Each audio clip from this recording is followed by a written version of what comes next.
I intentionally asked Officer Garvey to stand with us today. 19 years in the department and has not lost his desire to protect the public. And today we have 3 innocent New Yorkers who's going about their lives were the victim of a terrible, terrible assault. 2 lost their lives.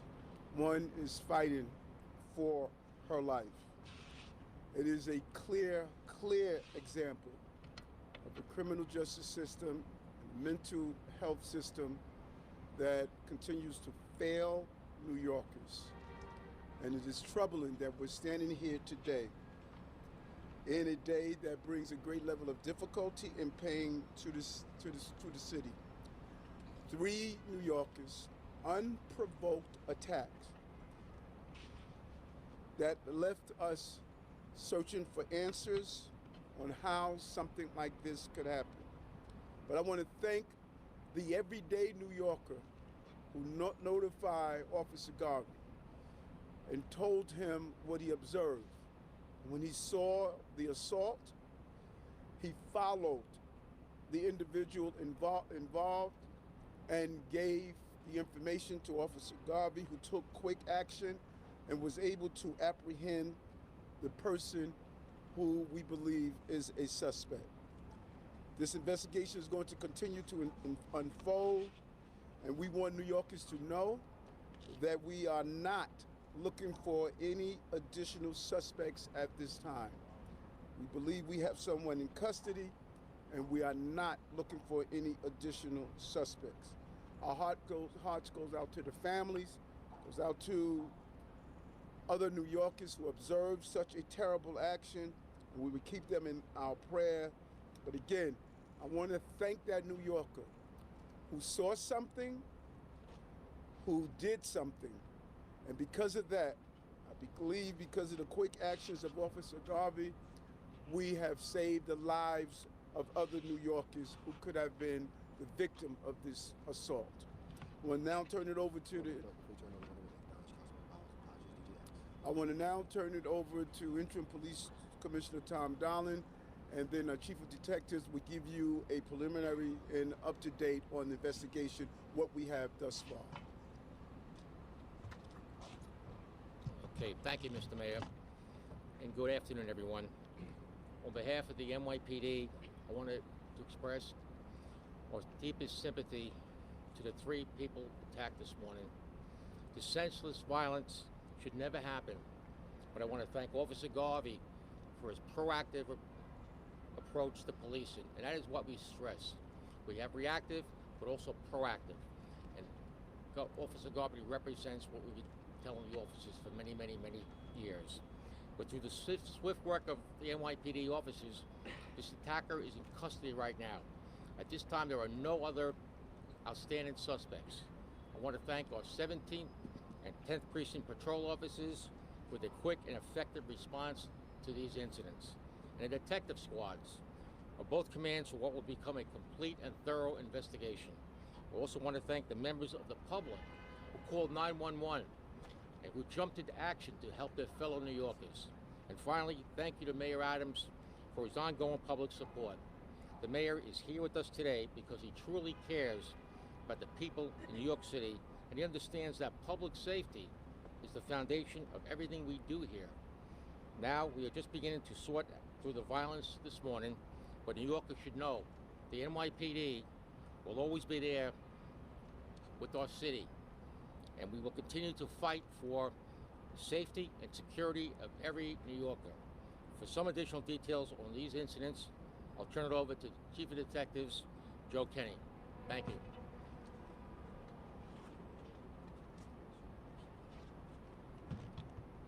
Good afternoon. The information I'm about to give to you is preliminary, as our investigation is still ongoing. I'm going to discuss the 3 stabbing incidents that occurred this morning in the 10th, 13th, 17th precincts here in Manhattan. These random attacks left 2 innocent victims dead and another one fighting for her life. I will not be releasing the victims' names at this time. We're still waiting to notify their families. We do have a suspect in custody, and we are not looking for any other perpetrators at this time. Incident number 1 occurs in the confines of the 10th precinct. Today, at 8:22 a.m. in front of 444 West 19th Street. Our victim is a male Hispanic, 36 years old. He's standing in front of a construction site where he is employed, when without warning, he is stabbed in the abdomen. The assault appears to be unprovoked at this time. The perpetrator fled southbound on 9th Avenue. Our victim was removed to Bellevue Hospital, where he was pronounced dead at 8:50 in the morning. Witnesses stated that the perpetrator was a male, light-skinned, in his 60s with a beard. He was wearing a gray shirt and a dark-colored ski hat. Witnesses described the knife as a kitchen knife. Approximately 2 hours later, incident number 2 occurs at 10:27 a.m. at 500 East 30th Street and the East River by the Old Water Club. A male, Asian, 68 years old, who was fishing at the time of the attack, was stabbed multiple times throughout the body. A 911 caller rings the bell and police respond to the location. Unfortunately, our victim is removed to Bellevue Hospital, where he's pronounced dead. 30 minutes later, after this incident, our third and final attack occurs at 10:55 a.m. at 42nd Street and 1st Avenue, right by the UN. Our third victim is described as a female black, 36 years old. She is stabbed multiple times throughout her body. She is brought to Cornell Medical Center, where she is currently in critical condition. A short time later, at 46th Street and 1st Avenue, near the Turkish mission to the UN, police at the scene are alerted by a witness that a possible perpetrator who had just committed a robbery was walking in the area. This male was taken into custody by 17 Precinct Patrol. They recovered 2 large kitchen knives that are covered in blood. His clothing is also covered in blood. This person of interest was brought back to the 10th Precinct Station House for processing. He is a male Hispanic, 51 years old. He appears to be undomiciled. He has 8 prior arrests, last being for a grand larceny, October of this year. Thank you. All right. Obviously, we still got a lot of work to do with this, but we'll take just a couple of questions. I'll start here on the left. Joe. Chief, do we have any information as to were words exchanged prior to these interactions with these 3 individuals? As of right now, these attacks seem to be unprovoked, that he just walked up to them and began to attack them with the knives. Chief, is it clear, maybe read yourself if you may, can you elaborate on the failed system? What went wrong here? Was he out on bail, on a bail-eligible case or non-bail eligible case? First of all, I want to acknowledge the presence of Councilman Powers and Councilman Boucher. These both impact their areas. We are still looking over his record, but there's a real question on why he was on the street. It's preliminary now, but he was sentenced a few months ago, and there's some real questions that we need to look at on why he was on the street, and he has some severe mental health issues that should have been examined, and that's what we're looking at as part of the investigation. ABC.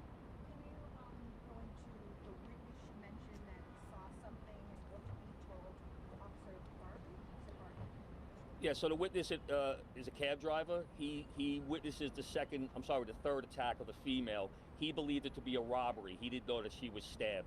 So he began to follow her, thinking that he was a robbery suspect. The cab driver? The cab driver, yes.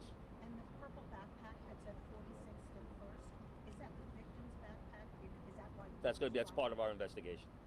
10-10. Can you talk about when Officer Garvey stepped in?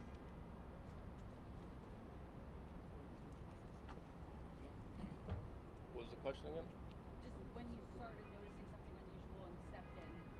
I just heard a commotion from where I was, stepped outside, heard what people were saying, and reacted. What were people saying? No comment on that. Chief, was there any robbery attempts on any of the victims at all? No, like I said, we're sorting through additional witness statements and video, but at this time, no words exchanged, no property taken, just attacked and stabbed viciously. Mark. No, let the chief walk you through.